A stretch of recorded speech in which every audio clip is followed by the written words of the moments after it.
Earlier this week, CNN released what appeared to be former President Donald Trump talking about classified documents in his possession. Take a listen. Isn't it amazing? I have a big pile of papers. This thing just came up. Look. This was him. They presented me this. This is off the record, but they presented me this. This was him. Isn't that amazing? This totally wins my case, you know. Mm-hmm. Except it is like highly confidential, secret. This is secret information. But look at this. You attack, and Hillary would print that out all the time, you know. she'd send Private it, email. no, she'd send it to Anthony Weiner. Yeah. Joining me now to discuss is Forbes politics reporter Sara Dorn. Sara, thanks for coming on. Hi, Brittany. Thank you for having me. First, can you just walk us through what we just heard? So CNN had initially reported in May that they had spoken to a source that had said the Justice Department had obtained a recording of Trump discussing classified documents with a number of individuals at his Bedminster, New Jersey golf club.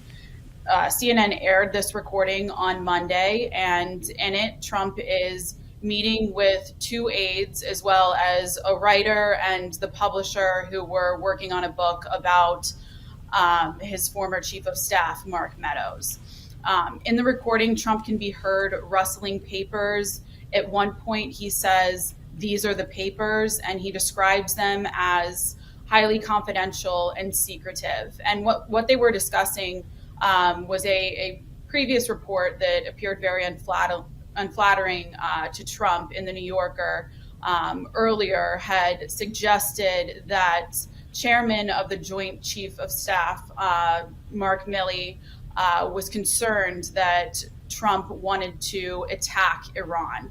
Trump claimed that these papers he was presenting in this meeting exonerated him and showed that instead it was the Pentagon's idea. It was the idea of Milley and the Department of Defense to attack Iran and not him.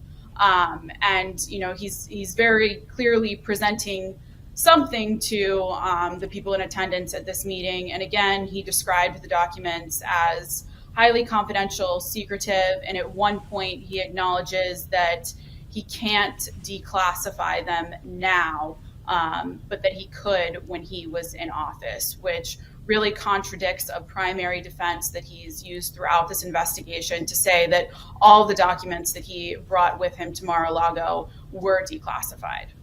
Let's break that down even further because, as we know, former President Donald Trump has also said that he could just declassify a document by thinking about it. Clearly, from what he was saying on that tape, that these are secretive documents, does what is on this tape undermine that defense? Absolutely. And I think that, you know, the indictment lays out how haphazardly Trump stored these documents and took care of them, and just the tone in which he's speaking on the recording, just so cavalierly, I think really underscores the lack of care and seriousness, that he conducted himself with when handling these classified records.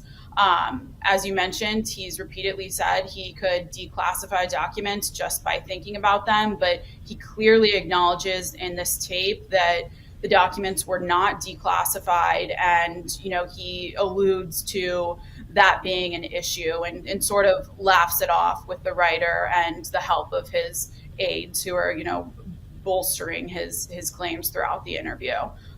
So yes, and this is featured prominently in the indictment.